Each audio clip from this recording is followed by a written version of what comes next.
Hey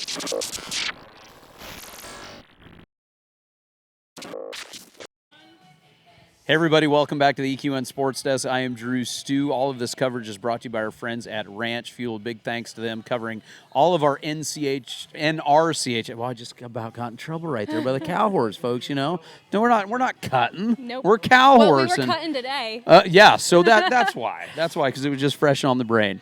Now, Ranch Fuel is going to be with us. They're bringing us all of the coverage from the cow horse for all year long, so big thanks to them. And big thanks to these two guys. You know, you guys have the two easiest to pronounce last names so far that we've had on the show. Yeah, true. So Yep. Braganca and Faucette. Yes, sir. Right? Yep. Spelled phonetically. Or I don't even know what phonetically means, but that's the deal. It sounded good, though. Did it sound good, TJ? It did. All right. Hey, we've got TJ and Dustin here with us right here. And you guys are the non-pro hack herd work co-champions. Good job. 147s. And you guys in the reining, what, 39 and a half and a 44? Yes, sir. Guys? Yeah. I had some ground to make up, so I'm You glad did. we did it. I'm glad you said you did. You did. You definitely made up some ground. So good work there. Thank you. Well, let's. The thing I want to do is kind of introduce you two to everybody else out there. Ladies first, a true cowboy fashion. TJ, tell me about yourself. My name is TJ. Braganca. Well, I guess, where do we start? I'm from South Florida You originally. are? Okay. Yes. I grew up rodeoing. I had a girl. I went to college on a breakaway roping scholarship. Mm-hmm. I didn't know what the cow horse was till a couple of years ago. Really? I really didn't. And then I wanted to get into it. Okay. And I found out how expensive a good horse is. And so I bought a yearling out of the Western Bloodstock Stale at Snafflebit. Okay. And here we are. You were kidding. You guys kind of have about the same story right here. Yeah, really similar. So you're the same deal. So you're Southern Colorado rancher, basically. Yes, sir. I grew up in Alamosa, Colorado, Sanford, Colorado, about 15 miles south, and I grew up on a ranch, farm ranch. That's what we did, and played sports through high school. But I never rodeoed. I never showed horses. Never did anything. And I started kind of riding ranch horses, training ranch horses after college, and fell in love with the horses. And I started just seeing videos of this cow horse deal. And so I went and I watched the Futurity finals 2 years in a row, and I said, I want to do this. And so I went out, me and my dad partners, and bought this mare that year after the Futurity finals. And it was late in her 2-year-old year. And she, I don't know how much she'd been rode, but she'd been trained up in the herd work pretty well by then. And since then, we've done it, and that's. This is your first horse in the cow horse. This is the first horse I've showed. Yes, sir. Very, very cool. Yeah. Breakaway roping is going lights out right now. I know. It wasn't that cool when I was doing it. I know it. I know. I retired, sold my roping saddle, and then got rid of my ropes, and then I know. I wasn't, fantastically talented at it. I was the kind of breakaway roper who had to work pretty hard. But I had a lot of fun years doing that. Yeah, good for you. Actually, this is a cool story. The mare I breakaway roped on, I roped on her all through junior high and high school. Okay. And it's just so funny how things work out. We ended up selling her to Sheila Morrison, who owns High Caliber Cat. And so now she has cow horse babies. And I'm like, what are the chances that I brought this mare from Florida? Yeah, pretty cool. Man, full circle deal right there. Pretty cool. What drew you guys to cow horse? Because this is the thing. So I'm a team roper, right? This is out of all of the stuff, announced a million cuttings and everything else in the industry, this cow horse deal is cool. I want to know individually from you guys what that draw was. You could have been breakaway roping. You could have stayed at the ranch and just trained ranch horses. What is it about it that drew you guys in? Me first? Yeah. Okay. Well, I will say, after college, I hadn't been competitive in anything with horses for a while. Mm-hmm. I had horses, and I had dreams at the time I wanted to train barrel futurity horses is what I thought. Oh, really? That's what I thought. Yeah. And so I had been raising up some of my own. Okay. And they were finally getting to the age where it was going to be go time with them. Yeah. And then I watched the snaffle bit, and I was like, wow, this is really cool. I think I'll try both.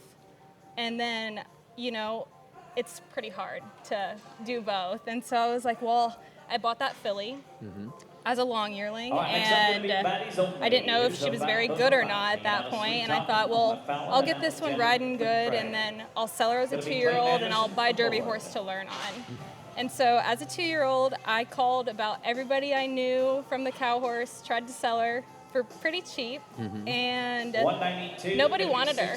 They thought she was pretty small, and it was like going to be a little bit of a gamble. And so it got to the point where I was like committed, and I was like, well, I'll keep her I'll and just show keep her her and do it myself. Yeah. And there's like beauty in not knowing. And so I just Ignorance is thought, bliss, right? It is. And I just was so optimistic about like, why couldn't this work out?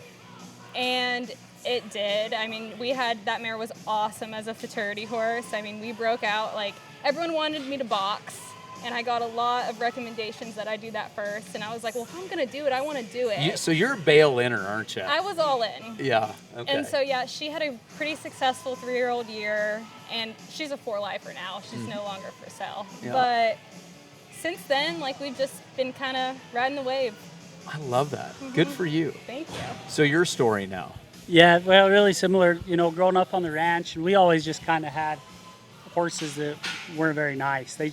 They could get the job done, and if they could get the job done, that was good enough. Yeah. And I didn't like that, though. I've always been a very competitive person by nature. I grew up playing high school sports, that kind of thing. And I wanted to learn how to team rope, and I didn't know how to rope very good. Just, it wasn't working. And I found out real quick I could rope a lot better than my horses could. And I wanted nicer horses. And so that was, originally I was just like, I want to make nicer horses so I could show up and rope and be competitive. And I fell in love with the horses a lot more than I did with the roping, for one. And for two, my schedule's wonky. I can cow horse by myself. I don't got to find a time where I can have someone else come rope with me. I don't got to make, I can do this deal by myself. And so that was the original, what got me into it. And I wanted nicer horses. I don't like showing up somewhere and I'm on the dink that's heads upside down and that kind of thing. It's just a pride thing, I guess. And so that's what started it. And like she said, ignorance is bliss. I had no idea when I bought that horse how hard this deal would be. I had made a couple of ranch horses and thought I knew how to train a horse. You don't know anything, And I remember showing up to Blue's house, and he was like, I think you're going about this a little backwards. Like, most people don't buy a 2-year-old and say, we're gonna train this up. Like, you should have came to me. We'll find you a bridle horse. We'll find you something that can teach you the ropes. But at that point, we were committed. Me and my father were committed, and so that's what we did. That's what we did, and it's been a lot of fun. I think that mare's pretty phenomenal. Like, coming here, I was, been pretty bummed because it's her last. She's a 5-year-old, kind of her last limited age deal. And everywhere we've went, we've stubbed our toe. Like, I made it through. I showed 3 times before the futurity that fall, and I thought I had it figured out, which you don't have it figured out, but I thought I did. And I went out there and marked a 200 in the reining first thing, and I was like, oh boy, we're in trouble. And she was good out of the herd down the fence. We snuck into the limited finals, and that's kind of been her story everywhere. It's right there. We just keep, Scottsdale was the same thing. I had a break of gate that I've never had, and so again, got to go be huge down the fence, and snuck in the last hole of the limited finals, and it's just. I've been just hoping for an opportunity to show her for who she is, because she's packed me around and carried me so much.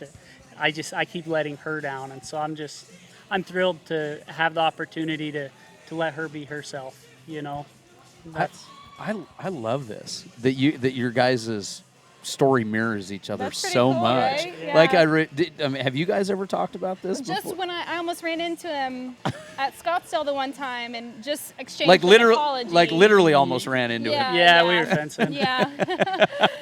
Almost collided. And yeah, that's how we broke the ice. Yeah. I remember hearing, if you want to die, just go in there and fence with the non-pros, and it almost happened. And it's true. Yeah, it's true.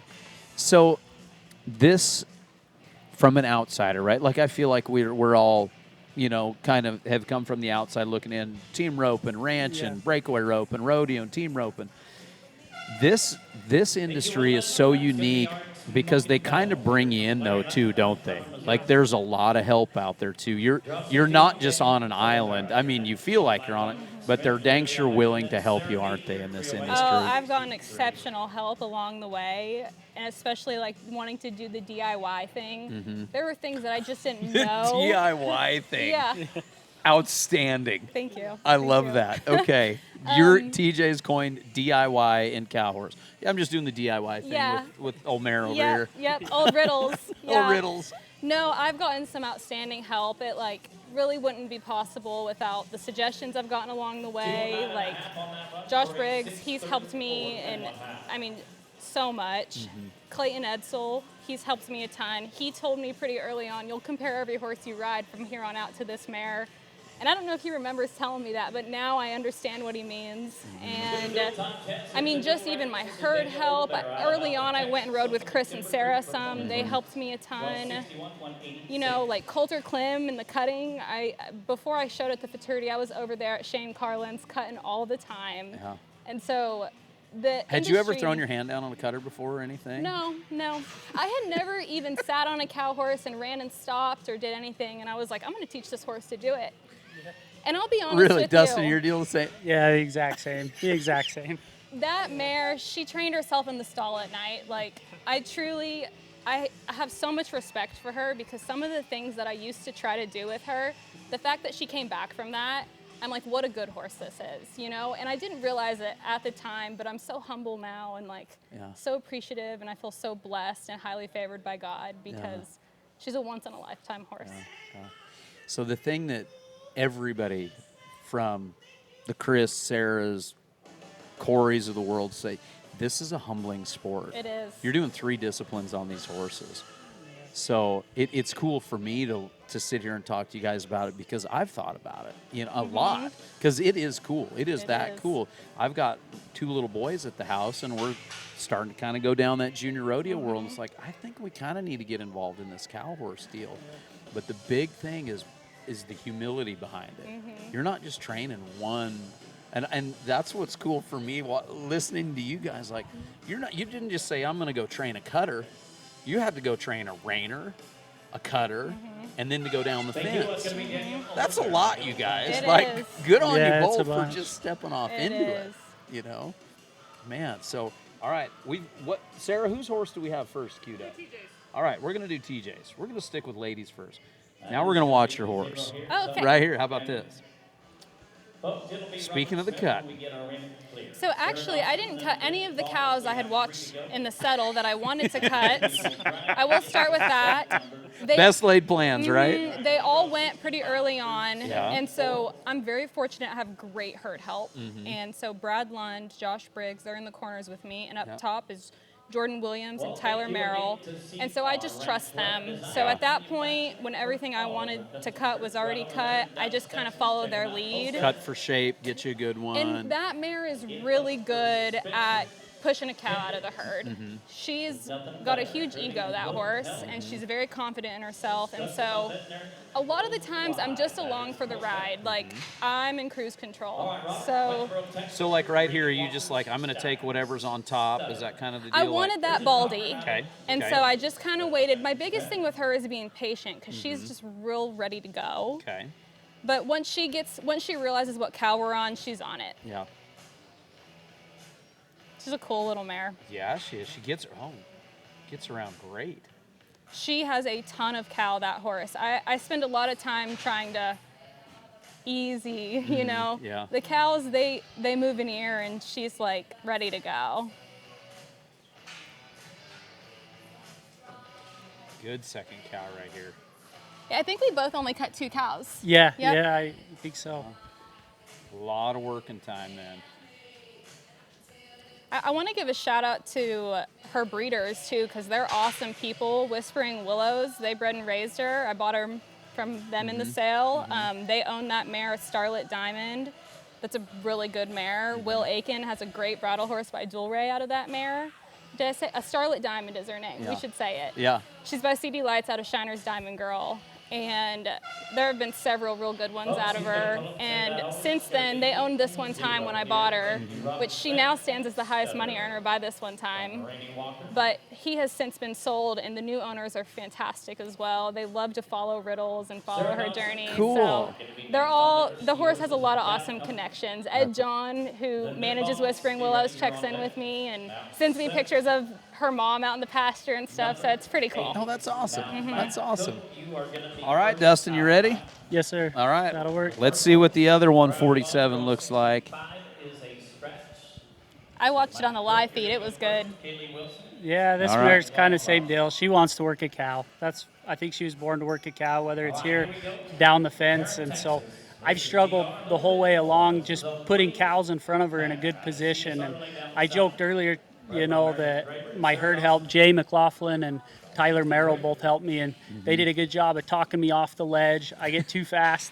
I want to blow things up real fast, and they helped me, and it was really helpful. We picked cows, and so for me, the indecision when you come out cutting for shape, that's what I've always done. Yeah. You get kind of all of a sudden indecisive, and it kind of goes poorly.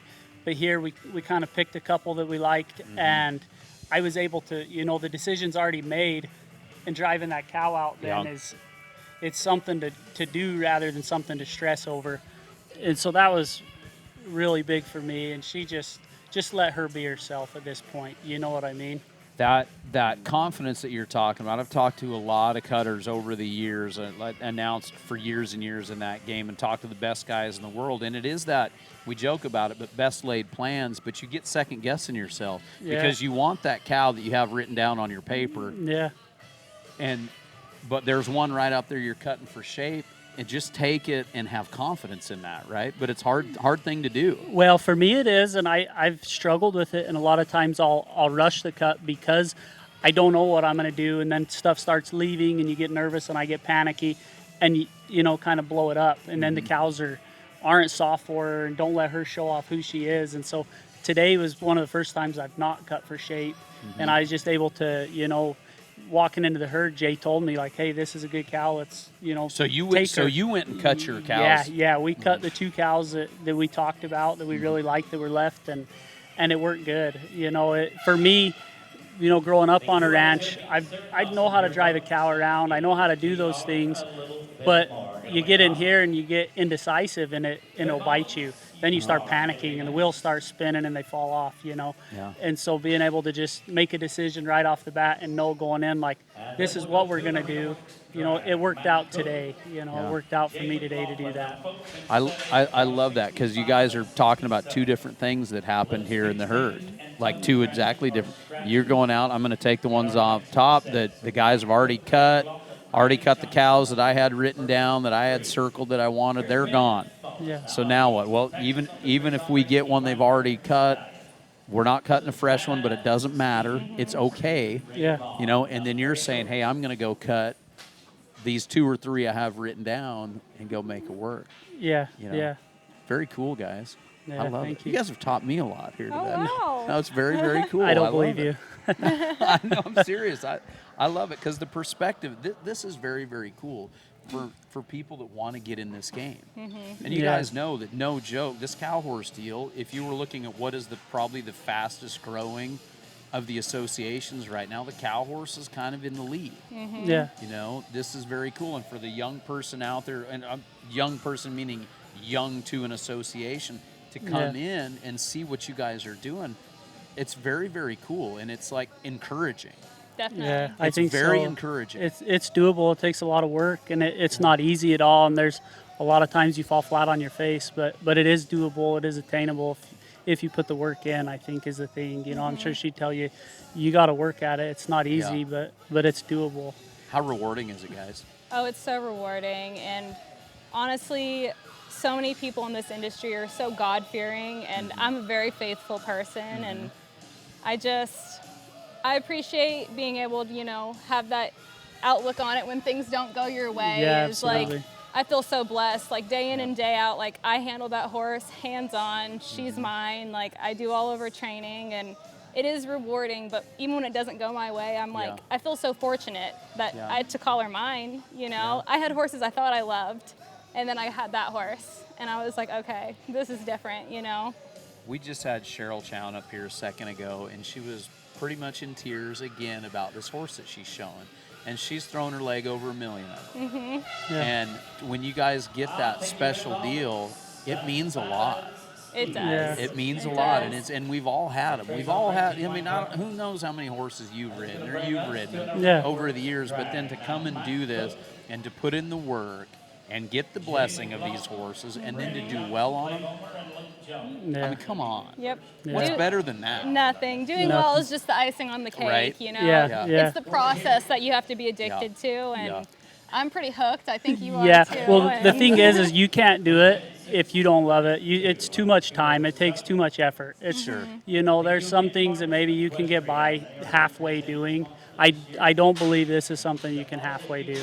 Oh. I don't believe No. it is. You know, and that's what Blue told me. You know, I want to give a shout out to Blue Allen and Jeb Stoltzfus there in Alamosa. They've been in my corner from day one. I showed up with my 2-year-old to them, and they probably thought I was dumb, but you know, they've done nothing but be supportive and help me, and they've been instrumental in what I've been able to do. But they told me from the get-go, you better be committed. Like, you bought it, you're committed now, but this is a 5-day-a-week project, a 6-day-a-week project. Mm-hmm. You don't get to quit, because that's just what it takes. Yeah. You know, you don't take days off, Yeah. and that's what it turns into. With this deal, with the way Cow Horse is set up, there's none of the events that we'll do. It doesn't matter if we're breakaway roping or head and steers or whatever. You'll never perfect it, right? But in this Cow Horse deal, there's so much that it's got to just drive that competitive nature, because you might get decent at X, but you've still got YZ ABC to work on. You Yeah, know what it's- I mean? All the time. So that competitive nature, you talked about that at the beginning of this. You're a competitive person. You're a competitive person. It's got to drive that too, doesn't it, guys? Like, it's got to feed that little itch we've got to scratch by being a competitive person. Definitely. I have the best Nana in the world, and my Nana thinks I can do anything that I want to do. So if I ever have any doubts about anything, my Nana is like, are you kidding me? You got it. Yeah, I have the best Nana, and Good she for has you. always supported what I wanted to do and pushed me and believed in me. So from the beginning of time, I don't actually come from horse people. Mm-hmm. So like, my grandma helped me get into horses, and it wasn't always feasible, and we didn't always have the means to make it what I wanted it to be. Sure. So I know it's just as rewarding for her to get to see it finally come to fruition the way it has. Good for you. Mm-hmm. That is so awesome. That is so awesome. So back on the ranch, did Yes, sir. your folks show or anything? Or No, we haven't. My dad never rodeoed. So my grandfather was a truck driver, and he custom farmed for people. Okay. And when my dad graduated high school, they bought the first 50 cows or something from my great grandfather.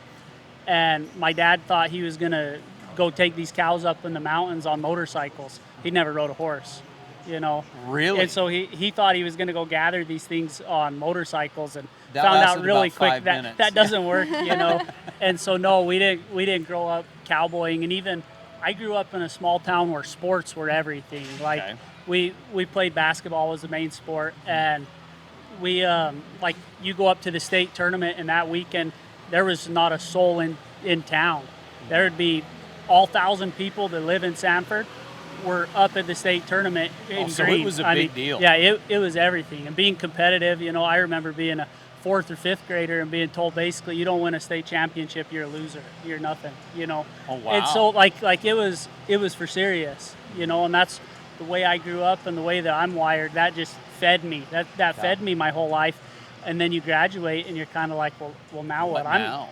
I'm a slow white guy. I'm not going to go play basketball anywhere. You know what I mean? And so it's like, what next? And I went to college a little bit, and when I come back, my dad needed help on the ranch.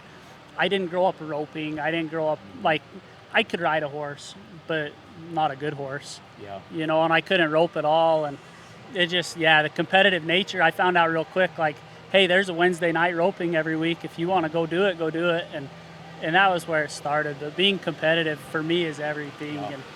and that's my wife will tell you it's my biggest flaw, but I think it's my biggest strength. Yeah. You know, to be Everything's a a competitive competition, purpose. yeah. I think being a competitive person, it can get you a lot of places in life. Absolutely. You know. Absolutely. Well, I think you do that. You couple that with a whole lot of faith, love for these horses. It's a pretty good place to be, I think, isn't it, guys? I agree. Yeah. Well, congratulations, couple 147s.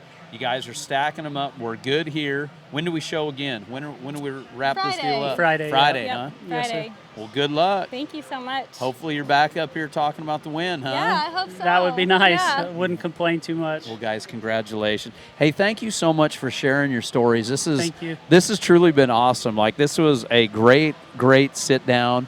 Thanks for that. And for anybody that's out there that's kind of maybe on the fence about doing it, they should probably just do it, huh? Yeah, just jump off the ledge.